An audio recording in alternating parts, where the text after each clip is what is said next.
E galera, fazer promo é uma parte fundamental do mundo da luta livre profissional em qualquer nível, seja na WWE ou em qualquer outra empresa. E através dessas promos que os lutadores contam suas histórias, constroem seus personagens e, no fim das contas, ajudam a vender os ingressos para o show, seja para elevar a própria personalidade no ringue ou para promover uma rivalidade específica. As promos são uma peça essencial na indústria da luta livre, funcionando como uma ponte entre o que acontece nos bastidores e o que o público sente na arena ou assistindo em casa. Então galera, nesse vídeo eu vou falar pra vocês aqueles velhos clichês que os lutadores acabam usando em suas promos e a gente meio que já tá ficando de saco cheio. Mas antes galera, antes da gente prosseguir pro nosso vídeo, você já sabe né? Não esquece de curtir esse vídeo, se inscrever no canal, ativar o sininho e comentar embaixo para dar aquela moral marota aqui pro nosso canal.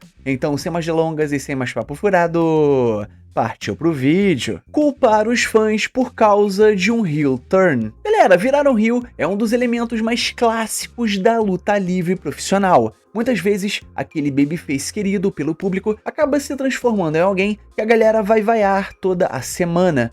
Existem várias maneiras de fazer isso acontecer. Tem aquele clichêzinho que muitos lutadores insistem em usar: culpar os fãs pela mudança de atitude. Eles começam a dizer que o público não apoiou eles o suficiente, ou que preferiu torcer por outro lutador, usando isso como justificativa para agir de forma completamente diferente dali pra frente. Só que, gente, olha só, vamos ser sinceros, na maioria das vezes essa desculpa soa como uma opção extremamente preguiçosa, porque quase nunca combina com o que o público realmente estava fazendo. Aí quando você tá à mercê de uma equipe de bookers preguiçosa, é isso que acaba acontecendo. Agora tem uma outra coisa que me deixa muito, mas muito irritado, e vocês vão concordar sim comigo, que é quando o wrestler zomba de um time local, de algum esporte daquela cidade. Outro jeito muito barato e preguiçoso que muitos heels usam para conseguir vaias é zoar o time de um determinado esporte daquela cidade. É aquele truque clássico: o lutador fala mal do time local e aí pronto, já garante uma reação negativa imediata. Só que isso também mostra uma certa falta de criatividade.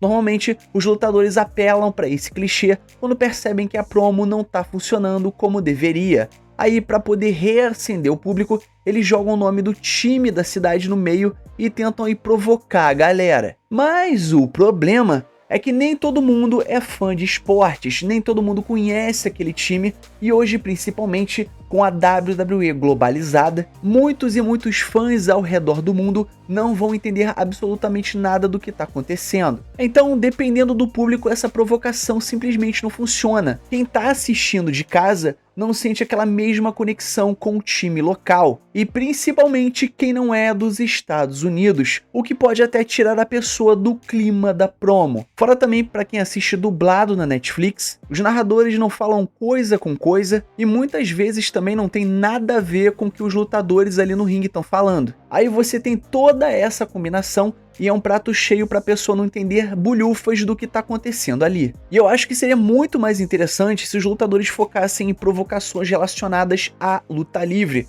ou a história em que eles estão contando. Mas, como a gente sabe, nem sempre é isso que acontece. Outra coisa também que me deixa de saco cheio é aquela velha promo "vamos lutar aqui e agora". Não é só os heels que caem em clichês na hora de fazer uma promo. Os babyface também têm as suas frases prontas, e uma das mais usadas é aquela clássica de desafiar o rival aqui e agora, sempre que soltam aquele "right here, right now". É basicamente um atalho para levantar a plateia e arrancar uma reação instantânea. E gente, a intenção ela é clara: mostrar que o babyface é destemido, tá sempre pronto pra briga, enquanto o heel recua como um covarde. E funciona?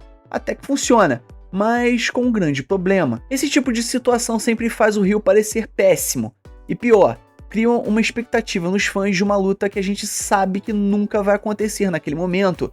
No fim, a plateia ela se anima por alguns segundos, mas logo fica frustrada porque tudo não passou de um truque barato para gerar um pop rápido, e talvez aquela luta nem aconteça naquele dia. Outra promo bastante clichêzona é aquele velho "estou cansado de ser deixado de lado". Muitos lutadores realmente merecem um espaço maior do que receberam ao longo das suas carreiras, e o público sabe muito bem disso, a gente não é idiota. Mas isso acabou criando mais um daqueles clichês na hora da promo, o momento em que o lutador aparece dizendo que está cansado de ser o segundo lugar, de ser impedido de chegar mais longe. Isso pode ser usado tanto por um babyface quanto por um heel, dependendo da situação, e quase sempre arranca uma reação da torcida. Mas só porque a galera reage não quer dizer que seja algo bom ou criativo. No fim das contas, qualquer lutador que não está no Main Event deveria estar frustrado. Sim, faz parte da lógica da luta livre,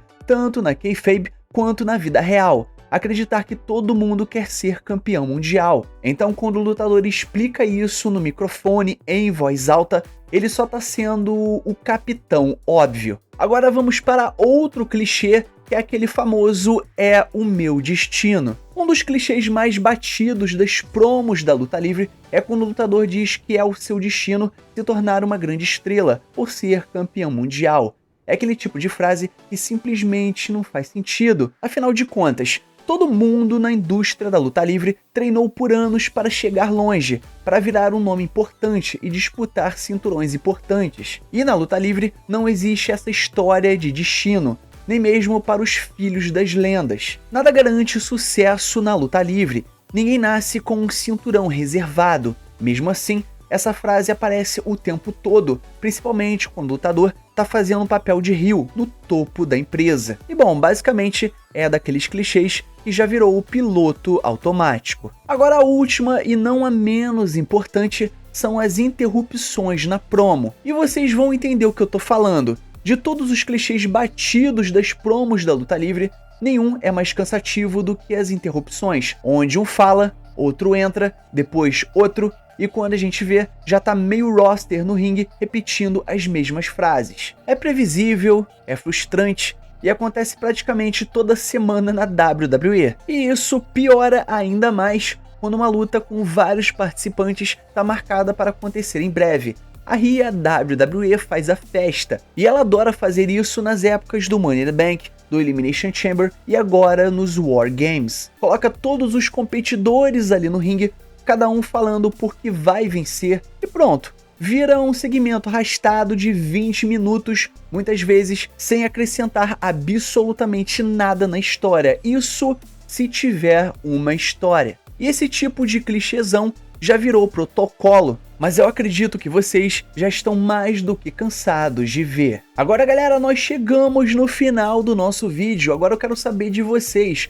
Quais promos clichêzonas aí que você também já tá de saco cheio de ficar escutando, tanto na WWE quanto na IW ou em qualquer outro lugar? Eu esqueci de alguma? Então coloca aqui embaixo pra mim nos comentários. Então, galera, não esquece de curtir esse vídeo, se inscrever no canal, ativar o sininho e comentar embaixo tudo isso que eu passei pra vocês, beleza? E o mais importante, é claro, somos Pro Wrestling.